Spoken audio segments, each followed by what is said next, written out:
Brother Ravi గారి మరిన్ని video updates కొరకు మా యూట్యూబ్ ఛానల్ జేసీఐటీ మినిస్ట్రీస్ని సబ్స్క్రైబ్ చేసుకోండి, బెల్ బటన్ క్లిక్ చేయండి.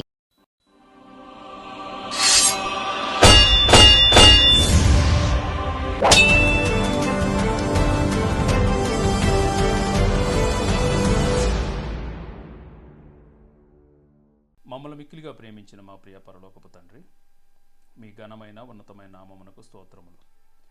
మీ అపారమైన ప్రేమను బట్టి తండ్రి, మమ్మల్ని ఇంకనూ సజీవ లెక్కలలో కాపాడుతూ మా బ్రతుకు దినాల్లో తండ్రి మరొక నూతన దినాన్ని మీరు మాకు ప్రసాదించి, ఆ దినంలో తండ్రి శ్రేష్టమైనటువంటి సమయాన్ని మీరు మాకు ఇచ్చి, మీ మాటలు ధ్యానించడానికి, మా జీవితాలు మార్చుకోవటానికి మీరు ఇచ్చినటువంటి మరొక అవకాశమును బట్టి, మీరు చూపినటువంటి ఈ మహాకృపను బట్టి తండ్రి మీకు ఎనలేని స్తుతులు స్తోత్రాలు నాయన. మీ బిడ్డలమైన మేము మీ మాటలు ధ్యానించుచుండగా తండ్రి మీరు మాతో ఉండండి. ఏ మాటలు ఏ ఉద్దేశాలతో మీరు రాయించారో ఆ ఉద్దేశాలను ఎరుగుటకు మా మనోనేత్రాలు వెలిగించండి. చెప్పబోయే వాక్యం మా జీవితాల్లో ఫలం తీసుకురావాలని యేసుక్రీస్తు ప్రభుల వారి అతి పరిశుద్ధ నామమున ఈ ప్రార్థన అడిగి వేడుకుంటున్నాం మా తండ్రి, ఆమేన్. ప్రియమైన దేవుని వర్లారా, అందరికీ కూడా యేసుక్రీస్తు నామమున అందరికీ వందనాలు. మరి దేవుడు ఇచ్చినటువంటి ఈ గొప్ప సమయాన్ని బట్టి ముందుగా దేవాది దేవునికి మన ప్రభు అయినటువంటి క్రీస్తు పేర శుభాభివందనాలు తెలియజేసుకుంటూ, మరి ఇంతకుముందు ఒక అంశాన్ని ధ్యానం చేయటం మొదలుపెట్టాం. ప్రాయశ్చిత్తము. భూమి మీదకు వచ్చినటువంటి ప్రపంచ మానవాళి దేవునితోని సమాధానాన్ని కోల్పోయి పాపంలో మునిగిపోవటం వల్ల దేవునితో ఉన్నటువంటి సంబంధాన్ని తెంచుకొని దేవునికి విరోధంగా ఈ భూమి మీద మరి జీవనాన్ని కొనసాగిస్తున్నటువంటి ఆ సందర్భంలో ఈ లోకంలో పాపం అనేది పెచ్చుమీరినప్పుడు దేవుడు ఈ లోకాన్ని ఒకసారి నాశనం చేయటం జరిగింది.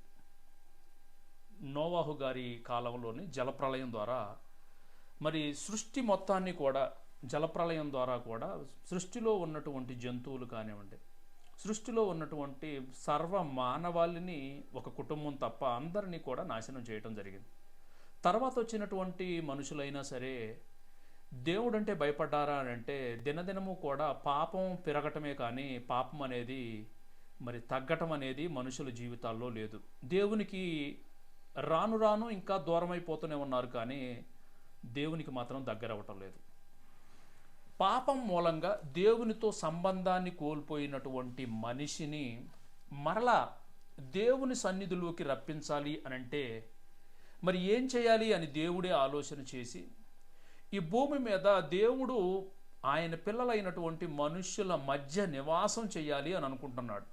కానీ నివాసం చేద్దామనంటే ఏ ఒక్కరి హృదయాలలోనైనా సరే పరిశుద్ధత ఉందా అనంటే పరిశుద్ధత లేదు. పరిశుద్ధత లేదు కనుక దేవుడు నివాసం చేయలేడు. నివాసం చెయ్యాలి అని అంటే మరి వీళ్ళ పాపాలకు ఏదైనా విరుగుడు కావాల్సిందే. పాపాలను మరి పాపాలను పరిహరింప చేసుకునేటటువంటి ఒక కార్యక్రమాన్ని దేవుడే తలపెట్టారు. దానినే ప్రాయశ్చిత్తం అని అంటారు.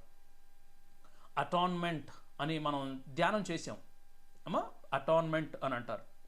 ఈ ప్రాయశ్చిత్తంలోని ఏ మనుషుడైనా సరే తెలిసి కానీ తెలియక కానీ ఒక పాపం చేసిన ఎడల ఆ పాపం మరి పరిహరించుకోవటం కోసం, ఆ పాపాన్ని మరి కవర్ చేసుకోనైనా సరే దేవుని సన్నిధిలో కొంతకాలమైనా సరే ఉండాలి అని అంటే మరి ఖచ్చితంగా కూడా ప్రాయశ్చిత్తం జరగాలి. ప్రాయశ్చిత్తంలోని 2 బలులను మనం ధ్యానం చేసాం. ఒకటి పాప పరిహారార్థ బలి, సిన్ ఆఫరింగ్.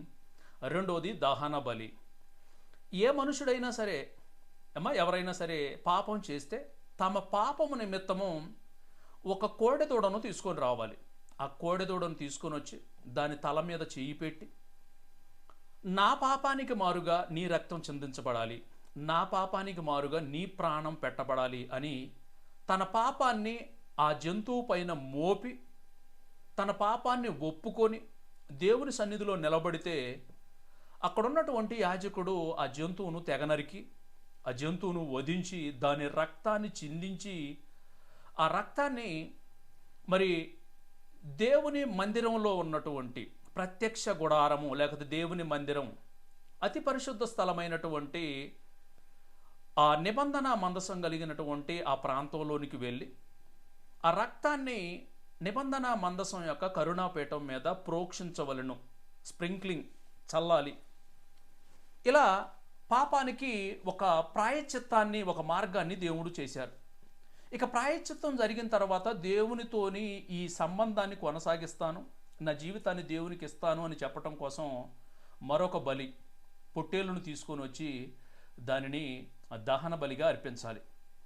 ఇలా మరి చాలామంది ముందుకు రావటం లేదు. పాపాలు చేస్తున్నప్పటికీ కూడా తమ పేదరికాన్ని బట్టి కానివ్వండి, ఏమంటే పాపాలు అయితే మాత్రానికి పేద ధనిక అనేటటువంటి తేడా లేదు. కానీ బలుల దగ్గరికి వచ్చేసరికేనే ఈ సాకు చూపించడం జరుగుతుంది. రెండవది, చేసిన పాపాలను కూడా బయటికి ఒప్పుకునే పరిస్థితుల్లో లేరు, ఒప్పుకునేటటువంటి పరిస్థితుల్లో లేరు. దేవుడు అందుకే ఆలోచన చేసి ఆ దేశం మొత్తానికి ఒక దినాన్ని, ప్రాయశ్చిత్త దినము, అటాన్మెంట్ డే అని అంటారు, ఆ దినాన్ని దేవుడే మరి ప్రకటించి వారి క్యాలెండర్ ప్రకారం, ఇజ్రాయేలీలకు ఉన్నటువంటి క్యాలెండర్ ప్రకారం 7వ నెలలో 10వ దినమున మరి ఈ ప్రాయశ్చిత్త దినాన్ని మీరు తీసుకోండి. ఈ ప్రాయశ్చిత్త దినాన్ని తీసుకొని ఆ దినాన మీరు దుఃఖపరుచుకోవాలి, మీ పాపముల నిమిత్తం మీరు ఏడవాలి, ఏమంటే ఉపవాసం ఉండాలి, ఏ పని చేయకూడదు. ఇక ఆ రోజున జరిగేటటువంటి కార్యక్రమంలోని ప్రధాన యాజకుడు ఒక ఆయన ఉంటారు. ఈ ప్రధాన యాజకుడు తన పాపాల కొరకు, తన కుటుంబం పాపాల కొరకు ముందుగా ఒక పాప పరిహారార్థ బలి, ఒక కోడెదూడను ముందుగా వధించాలి. ప్రతిష్ఠితమైనటువంటి వస్త్రాలతోని ఆ కోడెదూడ రక్తాన్ని తీసుకొని ఆ మందిరంలోని అతి పరిశుద్ధ స్థలంలోనికి వెళ్ళి ఆ రక్తాన్ని ప్రోక్షించాలి. తర్వాత వచ్చి సమాజం నిమిత్తము 2 మేకలు, మరి 2 మేకలలో ఒక మేక దేవుని పేరిట వచ్చేటటువంటి మేక, పాప పరిహారార్థ బలి కోసం. ఇది సర్వ సమాజమైనటువంటి ఇజ్రాయేలీల జనాంగం అంతటి కొరకు ఈ మేక బలైపోవాలి. ఇది మొదటిది. ఇక రెండవ మేక విడిచిపెట్టబడేటటువంటి మేక, స్కేప్ గోట్ అని అంటారు, ఏమంటే విడిచిపెట్టబడేటటువంటి మేక. దీనికే అజాజేలు అని కూడా పేరు. ఈ మేక తల మీద ప్రధాన యాజకుడు ఇజ్రాయేలీల పాపం అంతటిని మోపి ఈ పాపాన్ని ఇక్కడ నుంచి మోసుకొని తీసుకొని వెళ్ళిపో, ఈ పాపాన్ని మోసుకొని ఎక్కడికైనా దూరంగా వెళ్ళిపో అని చెప్పడం జరుగుతుంది. అప్పుడు ఆ మేకను ఎక్కడో దూరంగా అరణ్యంలో విడిచిపెట్టడం అనేది జరుగుతుంది. ఇక ఇలా చేయటం వల్ల ఆ పాపానికి ఎంతవరకు అయ్యా అని అంటే కేవలం 1 year అండి, కేవలం 1 సంవత్సరం మాత్రమే. సంవత్సరం తర్వాత ఈ పాపాలు మరలా ఖచ్చితంగా కూడా మరలా ఆ బలులు అర్పించాల్సిందే. కనుక ఒక మాట చూద్దామండి. హెబ్రీయులకు రాసినటువంటి పత్రిక 10వ అధ్యాయము హెబ్రీయులకు రాసినటువంటి పత్రిక 10వ అధ్యాయము 3-4 వచనాల్లో గనక జాగ్రత్తగా చూస్తే ప్రియమైన వారలారా, 3వ వచనంలోని ఒక అద్భుతమైనటువంటి మాట రాయటం జరుగుతుంది అక్కడ. అయితే ఆ బలులు అర్పించుట చేత ఏటేటా పాపములు జ్ఞాపకమునకు వచ్చుచున్నవి అని అంటున్నారు. ఏటేటా పాపములు జ్ఞాపకమునకు వచ్చుచున్నవి, పాపములు జ్ఞాపకమునకు వచ్చుచున్నవి. ప్రతి సంవత్సరం ఇది చేయాల్సిందే, ప్రతి సంవత్సరం ఇది చేయాల్సిందే. ప్రతి సంవత్సరం వాడు ఈ ప్రపంచంలో ఎక్కడున్నా కూడా ఆ దినానికి అక్కడ చేరుకోవాలి. ఒకవేళ పొరపాటును చేరుకోలేదు అని అంటే పాపాలు అనేవి గత సంవత్సరానివి, ఇప్పటివి అన్ని పాపాలు అలా మరి ఉంటుంటాయండి. పైగా ఇక్కడ మీరు బాగా గమనిస్తే అన్ని పాపాలను వీరు నిజంగా ఒప్పుకుంటున్నారా? అన్ని పాపాల కొరకు వీళ్ళు నిజంగా బలులు అర్పిస్తున్నారా అని అంటే లేదండి. ఏమంటే ఊహలలో ఎన్ని పాపాలు, తలంపులలో ఎన్ని పాపాలు, క్రియలలో ఎన్ని పాపాలు, శరీరంతో ఎన్ని పాపాలు, ఏమంటే ఎన్నో పాపాలు చేస్తున్నారు. ఇన్ని పాపాలకి కూడా మరి ప్రాయశ్చిత్తం చేసుకుంటున్నారా అని అంటే ప్రాయశ్చిత్తం అనేది జరగటం లేదు. అంటే పర్మనెంట్ సొల్యూషన్ కాదు ఇది. జంతువుల యొక్క బలి, ఈ కోడెల రక్తం కానివ్వండి, ఎడ్ల రక్తం కానీ, ఇది పాపాన్ని తీసివేయటానికి, సంపూర్ణంగా తీసివేయటానికి ఇది ఒక మార్గం అయితే కానే కాదు. మొదటిది కానే కాదు. పైగా వీళ్ళ మనుషులలో ఏమైనా మార్పులైనా వస్తున్నాయా అని అంటే, ఒక జంతువు తల మీద చెయ్యి పెట్టి, ఇదిగో నేను వ్యభిచారం చేశాను, ఇదిగో నేను దొంగతనం చేశాను, నేను అబద్ధం ఆడాను. కాబట్టి వీటికి ఏమంటే ఒక్కొక్క దానికి ఒక్కొక్క బలి. దీనికి మారుగా ఈ జంతువు బలైపోతుందే, అయ్యో నా పాపానికి మారుగా ఈ జంతువు గిజగిజ కొట్టుకుంటుందే అన్న బాధ మానవ హృదయాల్లోనికి వచ్చి కనికరము, జాలి, దయ అనేటటువంటివి పెరుగుతాయి అని అనుకున్నారండి దేవుడు. ఇవి అలవాటు పడతాయి అని అనుకున్నారు దేవుడు. కానీ మనుషులు వాటిని అలవాటు చేసుకోకపోగా హృదయాలను కఠినపరుచుకున్నారు.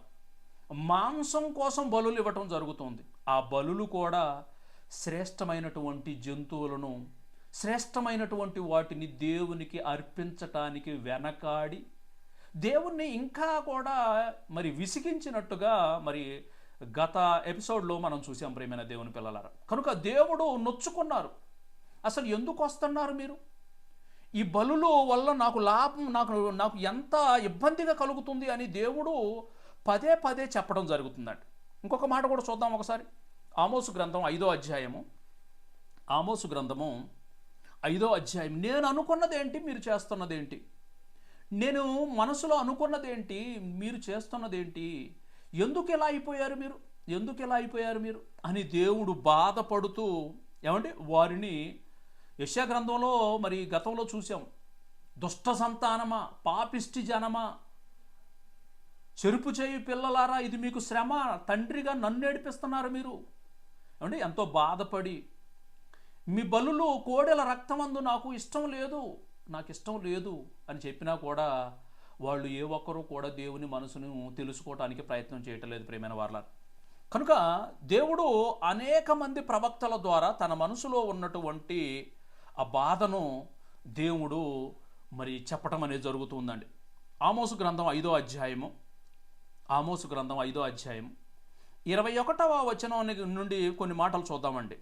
21వ వచనం నుంచి కొన్ని మాటలు చూద్దాం. మీ పండుగ దినములను నేను అసహించుకొనుచున్నాను అని అంటున్నారండి. పండగలలో బలులు అర్పిస్తున్నారు. ఎందుకు? వీళ్ళు తినటం కోసం అర్పిస్తున్నారు. మారు మనసు పొందాలని కానీ, దేవుడంటే భయపడాలని కానీ ఏమాత్రం కూడా హృదయాలను దేవుని తట్టుకు త్రిప్పేటటువంటి పరిస్థితి లేదు. పేదవారికి ఇబ్బంది కలిగించటం, దిక్కులేని వారిని ఇబ్బంది పెట్టడం, అన్యాయం అనేది రాజ్యంలోని ఏమంటే ఏలతా ఉందండి. కాబట్టి దేవుడు బాధపడి, మీ పండుగ దినములను నేను అసహించుకొనుచున్నాను, వాటిని నీచముగా ఎంచుచున్నాను, వాటిని నీచముగా ఎంచుచున్నాను. మీ వ్రత దినములలో కలుగు వాసనను నేను ఆగ్రహింపనొల్లను. నాకు దహన బలులను, నైవేద్యములను మీరు అర్పించినను నేను వాటిని అంగీకరింపను. సమాధాన బలులుగా మీరు అర్పించు క్రొవ్విన పశువులను నేను చూడను. మీ పాటల ధ్వని నా యొద్ద నుండి తొలగనీయుడి. మీ స్వరమండలముల నాదము వినుట నాకు మనస్సు లేదు. ఎందుకు అనంటే, నీళ్లు పారినట్టుగా న్యాయం జరగనివ్వండి అయ్యా, నీళ్లు పారినట్టుగా న్యాయాన్ని జరిగించండి. దేవుణ్ణి నమ్మినటువంటి మీ మధ్య అన్యాయం జరుగుతూ ఉంటే ఇక మీరు దేవుణ్ణి నమ్మామని చెప్పుకోవడం దేనికి చెప్పండి? నీళ్లు పారినట్లుగా న్యాయమును జరగనీయుడి. గొప్ప ప్రవాహం వలె నీతిని ప్రవహింపనీయుడి. గొప్ప ప్రవాహం వలె నీతి అక్కడ తక్కువైపోయిందండి. నీతి నియమాలు లేనటువంటి భయంకరమైనటువంటి పరిస్థితుల్లోనికి ఆనాడు జనాంగం అనేది వెళ్ళిపోయింది ప్రియమైన దేవుని పిల్లలారా. కనుక దేవుడు చాలాసార్లు కఠినంగా వారిని శిక్షించటం కూడా జరిగింది. దేవుడు గుట్టలుగా లేపేసేదండి. ఏమంటే ఎవరిని కొట్టినా కూడా వేల కొలది చంపేసేది. అయినా కూడా వాళ్ళ మధ్యలోని ఏమాత్రం కూడా భయం లేకుండా రాను రాను ఏమంటే హృదయం అనేది బండబారిపోయింది ప్రియమైన దేవుని పిల్లలారా, బండబారిపోయిందని. దేవుడు ప్రాయశ్చిత్తాన్ని ఎందుకైతే మరి ఇచ్చేశారో ఆ జంతువుల యొక్క బలి వారు దుర్వినియోగం చేసుకోవడం జరిగింది. ఇక దాని గురించి కూడా ఇంకొక మంచి మాట అంటున్నారు చూడండి. మళ్ళీ ఇంతకుముందు చదివినటువంటి మాటను మరలా చదవదు. హెబ్రీలకు రాసినటువంటి పత్రిక 10వ అధ్యాయం 3వ వచనం చదివాము కదా ఇంతకుముందు. 3వ వచనం, ఏటేటా పాపములు జ్ఞాపకమునకు వచ్చుచున్నవి.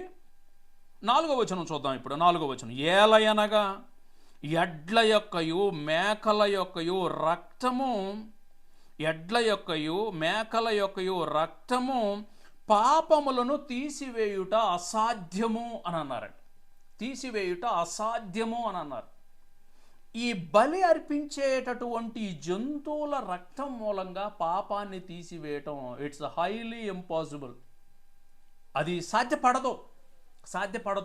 మరి దేవుడు ఎందుకు సాధ్యపడనటువంటి ఆ జంతువులు, మూగ జీవాలను బలివ్వమని దేవుడు అడిగారండి? ఇది చాలామందికి ప్రశ్న ఉంటుంది ప్రియమైన దేవుని పిల్లలారా.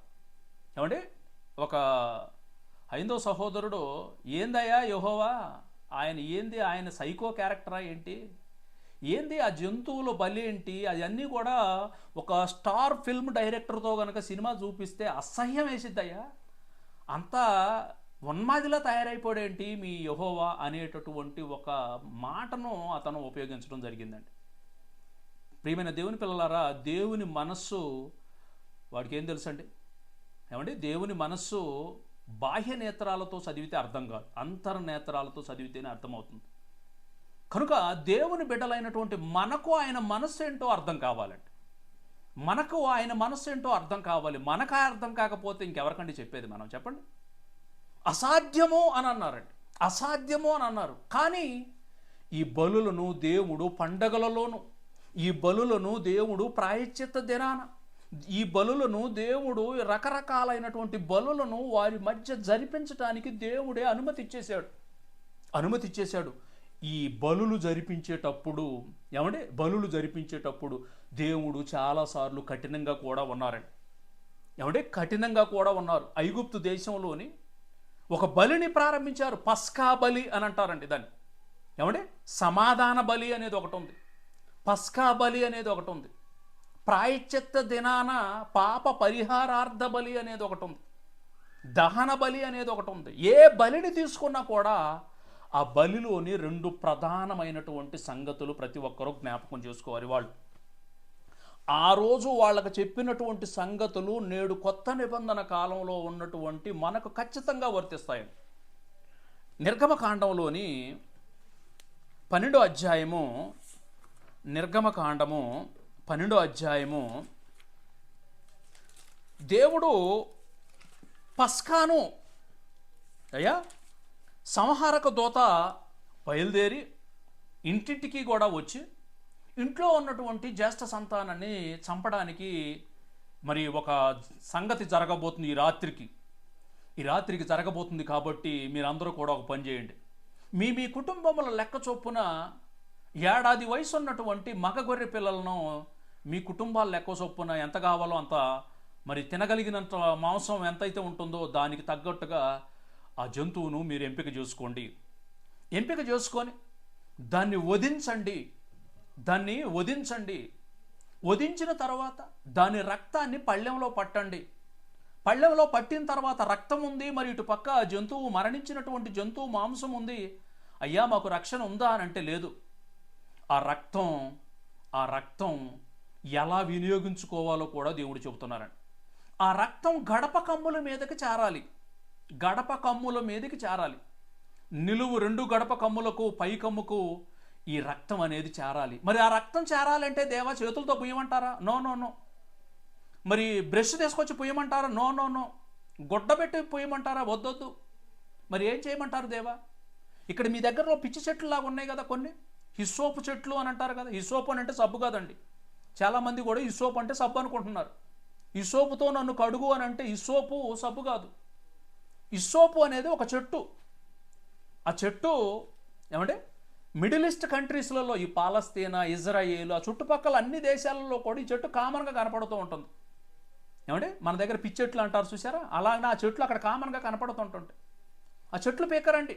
వంగ పువ్వు రంగుల్లో ఉన్నటువంటి పువ్వులు పచ్చని ఆకులతో ఉంటాయి అవి. ఆ మొక్కలు పీకరండి. మొక్కలు పీకొచ్చేసి వాటిని కుంచెగా కట్టండి. కుంచెగా కట్టి ఆ కుంచెను ఈ రక్తంలో ముంచిన తర్వాత డిప్పింగ్ అని అంటారు కదండి, ముంచిన తర్వాత ఈ కుంచె తీసుకొని, ఏ కుంచె, ఈ హిస్సోపు అనేటటువంటి మొక్కలతో చేసినటువంటి కుంచెను ఈ రక్తంలో ముంచి ఈ రక్తాన్ని దీన్ని తీసుకుపోయి గడప కమ్ముల మీదకి చిలకరించండి, ప్రోక్షించండి. ప్రోక్షిస్తే ప్రోక్షిస్తే ఆ రాత్రి వచ్చినటువంటి దేవదూత గడప కమ్ముల మీద ఉన్నటువంటి రక్తాన్ని చూసి ఆ ఇంట్లో ఉన్నటువంటి జ్యేష్ఠ సంతానాన్ని సంహరించదు. ఇది కేవలం విశ్వసించిన వాడు మాత్రమే చేస్తాడండి. బాగా గమనించండి. కేవలం ఎవడైతే మనస్సులో విశ్వసిస్తాడో, ఎవడైతే ఇది నిజమని నమ్ముతాడో, దేవుడు బలవంతంగా ఎవరిని కూడా చేయమని చెప్పటం లేదు. నమ్మితే కుటుంబాలలో మరణ మృదంగం మోగదు. నమ్మకపోతే రాత్రికి ఏం జరుగుతుందో తెలుస్తుంది మీకు. కాబట్టి చెప్పటం ధర్మం. ఏమంటే చెప్పటం ఆయన వంతు. చెప్పేశాడు, గొర్రెపిల్ల రక్తాన్ని చిందించండి, దాని రక్తాన్ని పళ్ళెంలో పట్టండి, ఈ రక్తాన్ని ట్రాన్స్ఫార్మ్ చేయండి గడప కమ్ముల మీదకి, గడప కమ్ముల మీదకి దీన్ని మార్చండి, దీన్ని ఇక్కడ నుంచి చేర్చండి అక్కడికి. ఆ రక్తం అనేది అక్కడ ఉంటే ఉండాలి. మొదటిది. రెండవది వచ్చేసరికి ఇంకేమంటున్నారో చూడండి. 22వ వచనం నిర్గమకాండము 12వ అధ్యాయము 21 నుండి చూద్దామండి. 21 నుంచి నిర్గమకాండము 12వ అధ్యాయము 21 నుంచి. కాబట్టి మోషే ఇశ్రాయేలీల పెద్దలందరినీ పిలిపించి వారితో ఇట్లనెను, మీరు మీ కుటుంబముల లెక్క చొప్పున మందలలో నుండి పిల్లను తీసుకొని పస్కా పశువును వధించుడి. మరియు హిస్సోపు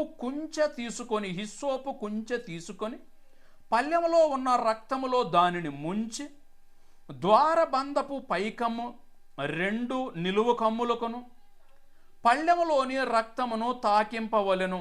తరువాత ఇది మొదటి రూలు. ఫస్ట్ రూల్ ఏంటది? విశ్వసిస్తే చెయ్యి. ఎట్లాంటి ఎన్ని మాటలు వినలేదు, ఆయన వచ్చి నైటు దేవదూతను పంపిస్తాడంట, గడప మీద రక్తం కనపడిద్దంట, లేకపోతే అది లోపల మేము దాక్కోవాలంట, ఇది లేకపోతే ఆయన వచ్చి లోపల ఉన్నోండి అది కూడా ఒక్కడిని మొట్టమొదటి సంతానాన్ని చంపేస్తాడంట అని కనుక ఈజీగా తీసుకున్నాం అనుకో. ఐగుప్తీయులు అంతే తీసుకున్నారండి. ఐగుప్తీయులలో కూడా జ్యేష్ఠ సంతానాన్ని చంపటం అనేది దేవునికి ఇష్టం లేదు. కానీ ఏ ఒక్కడో కూడా అంగీకరించలేదు, విశ్వసించలేదు. గుర్తుంచుకోండి, విశ్వసించిన వాడికి మాత్రమే ఇది వర్తించింది. ఏమంటే విశ్వసించిన వాడికి మాత్రమే వర్తించింది. మొదటిది విశ్వసించాలి. రెండవ రూల్ ఏమంటున్నాడంటే విశ్వసించాలి, విశ్వసించిన దాని ప్రకారం అది నువ్వు చెయ్యాలి. రెండోది దానికి విధేయుడు అయి ఉండాలి, దానికి లోబడి ఉండాలి. ఆ మాటలకు లోబడి ఉండాలి. ఏమంటున్నారు ఇంకా ఆ తర్వాత మాట చూడండి. తరువాత మీలో ఎవరును ఉదయము వరకు తన ఇంటి బంధము నుండి బయటికి వెళ్ళకూడదు. లోపల నుంచి బయటికి రాకూడదు, తెల్లారిన దాకా కూడా. ఒకవేళ గనక ఎవడైనా గనక ఆ రక్తాన్ని గనక గడప కొమ్ముల మీదకి గనక పూయడానికి అవిశ్వాసంగా ఉండి ఎలాంటి ఎన్నో చూసామని కనుక ఎదిరించాడు అనుకోండి, వాడి కొంపలో ఏడుపు ఉంటుంది రాత్రికి. వాడు ఏడుస్తున్నాడు కదా అని చెప్పేసి నువ్వు పొరపాటును గనక ద్వారబంధం ఓపెన్ చేసి బయటికి వచ్చావో తెల్లారేంత వరకు గప్చిప్పుగా ఉండాలి, నోరు మూసుకొని లోపలే ఉండాలి. వండుకున్నది రాత్రి అంతా కూర్చొని తెల్లారిపాటికి తినేసేయాలి. బయటికి వచ్చారో ఏమండి, ఇది చరిత్రలో జరిగినటువంటి యథార్థమైనటువంటి సంగతి. ప్రియమైన దేవుని పిల్లలారా, ఇది యథార్థమైనటువంటి సంగతి అండి. ఒక దేశాన్ని గడగడలాడించాడండి దేవుడు. ఒక దేశాన్ని గడగడలాడించాడు. ఇది కేవలం కట్టుకథ కాదు, ఇది చరిత్రలో జరిగినటువంటి లిఖించబడినటువంటి నిజం, చరిత్రలో జరిగినటువంటి యథార్థమైనటువంటి సంగతి. బలి గనక అర్పించేటప్పుడు నీకు విశ్వాసం ఉండాలి. బలి గనక అర్పించేటప్పుడు ఆ బలి ఎందుకు మరి నువ్వు అర్పిస్తున్నావో దాన్ని విశ్వసించి దేవుడు తర్వాత ఏం చెయ్యమన్నాడో దానికి విధేయుడవై దాని ప్రకారం ప్రవర్తిస్తేనే ఆ బలి అనేది మరి నీ జీవితంలో పనిచేస్తూ ఉంది. వీళ్ళు పశువులను వధిస్తూ ఉన్నారు. పశువులను వధించిన తర్వాత దేవుడే సాక్షాత్తు అంటున్నారు, వీళ్ళు పాపాలు సంపూర్ణంగా ఒప్పుకోవటం లేదు, చేసినటువంటి ప్రతి పాపానికి కూడా బలులు అర్పించటం లేదు కనుక ఈ కోడెల రక్తం ద్వారా కానీ ఎడ్ల రక్తం ద్వారా కానీ ఈ పశువుల రక్తం మూలంగా పాపాన్ని తీసివేయటం అసాధ్యమని తెలిసినా కూడా దేవుడు ఈ కార్యక్రమాన్ని ఎందుకు తలపెట్టాడో తెలుసా? మొట్టమొదటిది పాపము ఎంత భయంకరమైందో, పాపము ఎంత భయంకరమైందో నీకు తెలియాలి. పాపం యొక్క తీవ్రత నీకు అర్థం కావాలి. పాపం యొక్క తీవ్రత నీకు అర్థం కావాలి. రెండవది, పాపము చేసిన మరుక్షణము దేవునితో నీకు బంధం తెగిపోతుంది అన్న సంగతి నీవు గ్రహించాలి. మూడవది, దేవుడు ఎంత పరిశుద్ధుడో నీకు అర్థం కావాలి. దేవుడు ఎంత పరిశుద్ధుడో, ఆయన దగ్గరకు వచ్చేవాడు పాపంతో రాలేడు అన్న సంగతి కూడా అర్థం కావాలి. ఇక పాపంలో ఉన్నటువంటి వాడిని పరిశుద్ధుడైనటువంటి దేవునితో అనుసంధానం చెయ్యాలి, సమాధాన పరచాలి అని అంటే ఈ పాపానికి పరిష్కారం ఎంత ఖరీదైందో కూడా నీకు అర్థం కావాలి. నువ్వు చేయటానికి పాపం సులభంగా చేసేస్తున్నావు, కానీ ఆ పాపం పోవాలి అని అంటే ఖచ్చితంగా రక్తం చిందించబడాల్సిందే. రక్తం ఖచ్చితంగా చిందించబడాల్సిందే. ఎవడైతే మూర్ఖుడు అన్నాడో, ఆ యెహోవా శాడిస్ట్ అని అన్నాడో వాడికి అర్థం కావాలి, అరే నువ్వు పాపం లేకుండా ఒక్కరోజు బ్రతకరావై, ఒక్కరోజు నువ్వు నిజంగా బ్రతుకు. ఒక్కరోజు నీ ఊహలలో కానీ, తలంపులలో కానీ, క్రియలలో కానీ ఎలాంటి పాపపు తలంపులు రాకుండా ఒక్కరోజు బ్రతికి చూపించు. నువ్వు నమ్మే దేవుళ్ళలో ఏ ఒక్కడైనా సరే అలా బ్రతికాడో లేదో నువ్వు ఒక్కసారి ఆలోచన చెయ్యి. భూమి మీద దేవుళ్ళు అనబడిన వారు ఉన్నారు, పరిశుద్ధత కలిగిన వారు ఏ ఒక్కరూ లేరండి. పరిశుద్ధత కలిగిన వారు ఏ ఒక్కరూ లేరు. యెహోవా అతి పరిశుద్ధుడు, పాపాన్ని అసహించుకునేటటువంటి వాడు, పాపం అనేది అంటుకోనివ్వడు. పాపాత్ముడుగా మారినటువంటి మనిషిని దేవుడు ప్రేమించాడు కనుకనే ఒక ఆల్టర్నేటివ్ నీ మనసులో మార్పు రావాలి. పాపం ఎంత ఖరీదైందో, పాపం వలన నీ జీవితం ఎంత తీవ్రతరమైపోతుందో అర్థం చేసుకో. మరణాన్ని కొని తెచ్చుకున్నావు, నరకపు అంచులకు జారిపోతూ ఉన్నావు. నిన్ను వదిలేయటం ఆయనకు ఒక్క సెకనే, కానీ నిన్ను ఎలాగైనా సరే మరలా తిరిగి పట్టుకోవటం కోసం దేవుడు ఏర్పాటు చేసినటువంటి ప్రాయశ్చిత్తం అనేటటువంటి ఒక మార్గం. వీడు గనక మారితే దాన్ని ఎందుకు బలి ఇవ్వాలి చెప్పండి? వీడు మారటం అనేది లేకపోతే వీడిని నిందించాలి, కానీ వీడెందుకు మారలేదని వాడిని నిలదీయాలి. కానీ మరి ప్రవేశపెట్టినటువంటి దేవుణ్ణి అనటానికి నీకు ఎలాంటి గుండెలు ఉంటాయి చెప్పు? కనుక ప్రియమైన దేవుని పిల్లలారా, దేవుడు మహాపరిశుద్ధుడండి. మహాపరిశుద్ధుడైనటువంటి దేవుని సన్నిధిలోకి ఎవరు రావాలన్నా కూడా ఆ పాపాన్ని కడుక్కోవాలి. పాపం కడగబడాలి అంటే రక్తం చిందించబడాల్సిందే. ప్రాణం అనేది ఫనంగా పెట్టాల్సిందే ప్రియమైన దేవుని పిల్లలారా. కనుక దేవుడు ఈ ప్రాయశ్చిత్తాన్ని వారి మధ్యలోని ప్రవేశపెట్టడం జరిగింది. ఇంకా ఎందుకు అనంటే వీళ్ళకి ఇంకొకటి కూడా అర్థం కావాలి. ఈ ప్రపంచం అంతా కూడా పాపములు కొట్టుమిట్టాడిపోతూ ఉంది. మరణ భయంతో గజగజలాడిపోతుంది ప్రపంచం. మరణ భయంలో నుంచి, పాపపు ఊబిలో నుంచి బయటికి రావాలి అనంటే జంతు బలి సరిపోదు. ఈ కోడెల రక్తము, ఎడ్ల రక్తము ఇది సరిపోదు. కనుక తమను రక్షించేటటువంటి ఒక రక్షకుడు ఖచ్చితంగా ఈ ప్రపంచానికి కావాలి అన్న సంగతిని గ్రహించాలి అనే దేవుడు ఈ బలులను అర్పించటానికి ఒప్పుకున్నాడు. ప్రియమైన దేవుని పిల్లలారా, వారికి ప్రపంచం నుండి పాప భారాన్ని మోసుకొని పోయేటటువంటి, పాప భారాన్ని ప్రపంచంలో నుంచి తీసివేసేటటువంటి, ఈ అందరి పాపాలకి మారుగా పాప పరిహారార్థ బలిగా మరి అర్పించేటటువంటి ఒక రక్షకుడు ఖచ్చితంగా ప్రపంచానికి తెలియాలి. ఆ రక్షకుడు గురించినటువంటి సిద్ధపాటు వాళ్ళు కలిగి ఉండాలి అని దేవుడు వారి మధ్యలోని మరి ఈ బలులను అర్పించటం జరుగుతుంది. ప్రియమైన దేవుని పిల్లలు, కనుక పాపానికి పరిష్కారం రక్తం. పాపానికి పరిష్కారం రక్తం. ఆ రక్తం జంతువుల మూలంగా సరిపోదండి. ఆ పాపానికి విరుగుడు రక్తం అయితే ఆ రక్తం ఒక పరిశుద్ధుని రక్తమై ఉండాలి. పరిశుద్ధుని రక్తమై ఉండాలి. లేవీకాండము 17వ అధ్యాయము 11వ వచనం చూడండి ప్రియమైన దేవుని పిల్లలారా.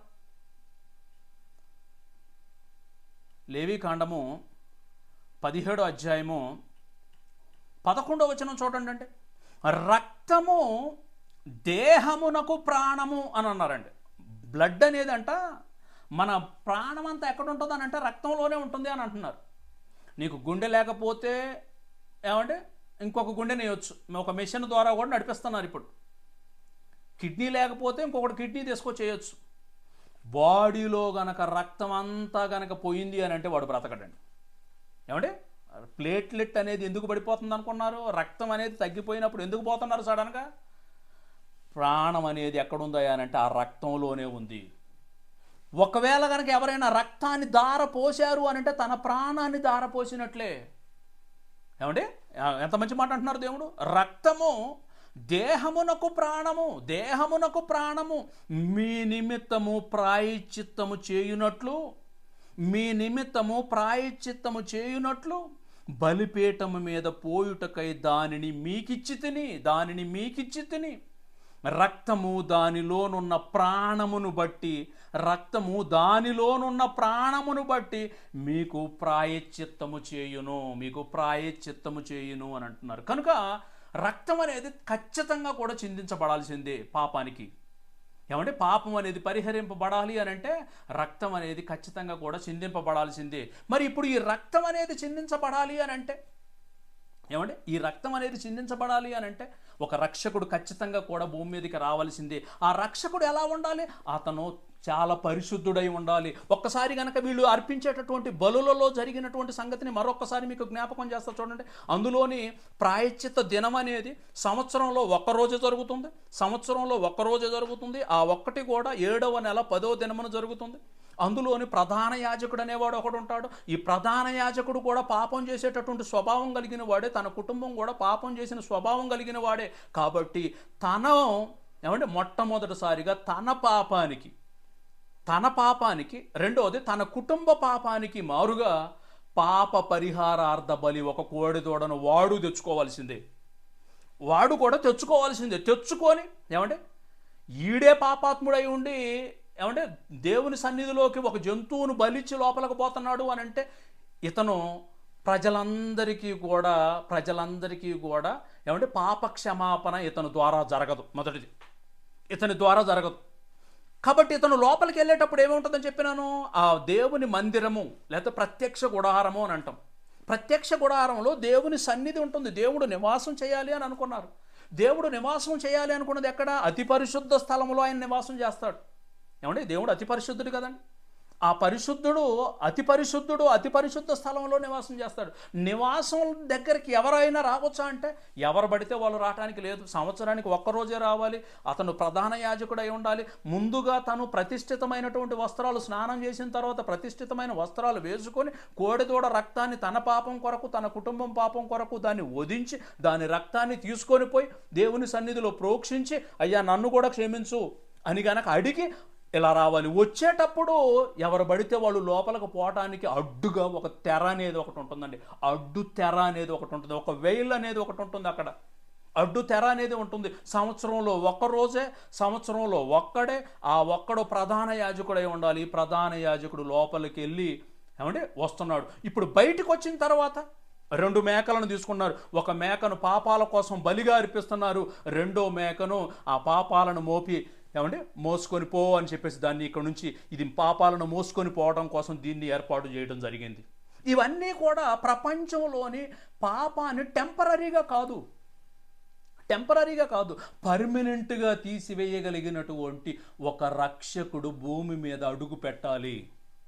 ఆ రక్షకుడే మన ప్రభు అయినటువంటి యేసుక్రీస్తు ప్రభుల వారి ప్రియమైన దేవుని పిల్లలారా. ఏమంటే మన ప్రభు అయినటువంటి యేసుక్రీస్తు ప్రభుల వారండి. యేసుక్రీస్తు ప్రభుల వారు అసలు యేసు అనేటటువంటి మాటకే రక్షకుడు అని అర్థం అండి. The saviour of the world, లోకరక్షకుడు ఆయన. ఈ లోకరక్షకుడిగా వచ్చినటువంటి ఈ మహానుభావుడు భూమి మీదకి వచ్చి 30 సంవత్సరాలు శరీరధారిగా ఉండి ఏమండి ఒక ఊహలో కానీ, ఒక తలంపులో కానీ, ఒక క్రియలో కానీ 33.5 సంవత్సరాలు నీలాంటి నాలాంటి రక్తమాంసములు కలిగినటువంటి ఈ శరీరాన్ని సంతరించుకొని, ఈ శరీరాన్ని ధరించుకొని భూమి మీదకి వచ్చి ఏ భూమి మీద అయితే మనుషులు పాపం ద్వారా దేవుణ్ణి దూరం చేసుకున్నారో అదే మానవ రూపంలోని తను తాను తగ్గించుకొని రిక్తునిగా చేసుకొని ఒక పేదవాడిగా, ఒక నిరుపేదగా, దిక్కులేనటువంటి అన్నం లేకుండా ఎన్ని రోజులు పస్తులున్నాడో మహానుభావుడు. దప్పికతో ఎన్నిసార్లు అలమటించారో, ఏ బట్ట కట్టుకున్నారో, ఎంత పేదరికంలో ఎంత దరిద్రం అనుభవించారో. నిన్ను నన్ను ఐశ్వర్యవంతులు చేయటం కోసం ప్రియమైన దేవుని పిల్లలారా, నిన్ను నన్ను పరలోకంలో ఎలాగైనా సరే దేవుని సన్నిధిలో నిన్ను కూర్చోబెట్టాలి అని ఆ మహానుభావుడు ఈ లోకానికి వచ్చి 30 సంవత్సరాలు శరీరధారిగా అక్కడ ఉండి, యూదులలో ఒక ఆచారం ఉందండి, 30 సంవత్సరాలు దాటిన వారు మాత్రమే దేవుని సేవ చేయాలన్నటువంటి ఒక నియమం ఉంది కనుక 30 ఇయర్స్ సైలెంట్గా ఉన్నారు. 30 సంవత్సరాల తర్వాత ఇదిగో యేసు ప్రభుల వారు బాప్తిస్మం పొందటం కోసం నజరేతులో నుండి యోదయాలోని ఈ బాప్తిస్మం ఇచ్చేటటువంటి యోహాను యోర్దాను నదిలో బాప్తిస్మం ఇస్తూ ఉంటే అక్కడకు వచ్చిన మరుక్షణాన ఇతను గమనించేశాడండి. ఇతను గమనించి యోహాను సువార్త 1వ అధ్యాయం 29వ వచనంలో ఎంత మంచి మాట అంటున్నారో చూడండి. ఆయన చూసి యోహాను సువార్త 1వ అధ్యాయము 29వ వచనం చూడండి ప్రియమైన వారలారా. 29వ వచనంలోని ఎంత మంచి మాట అంటున్నారు అని అంటే, ఏమండి, మరునాడు యోహాను యేసుక్రీస్తు ప్రభువుల వారు తన యొద్దకు రాగా చూసి, ఇదిగో లోక పాపమును మోసుకొని పోవు దేవుని గొర్రె పిల్ల. సంవత్సరానికి ఒక గొర్రె, ఏమంటే సంవత్సరానికి ఒక మేక మీద పాపాలన్నిటినీ మోసుకొని పోవటం కోసం, అది ఇజ్రాయేలు దేశం కోసం వాళ్ళు విడిచిపెట్టినటువంటి మేక అది పాపాలను మోసుకొని పోలేదు. ఈ లోకాన్ని దాటి అది పాపాలను మోసుకొని పోలేదు. ఇది ఈ లోకాలను దాటి ఆ మేక పిల్లకు పాపాలను మోసుకొని మహా అన్న కూడా ఎంతవరకు అని అంటే అరణ్యం వరకే, కానీ ఆ దేశ సరిహద్దులను దాటి కూడా కనీసం ఆ పాపాలను మోసుకొని పోలేదు. కానీ ఈ మహానుభావుడు ఎలా వచ్చేశారు అని అంటే, ఇదిగో లోక పాపములను, ప్రపంచంలో ఉన్నటువంటి అందరి పాపములను,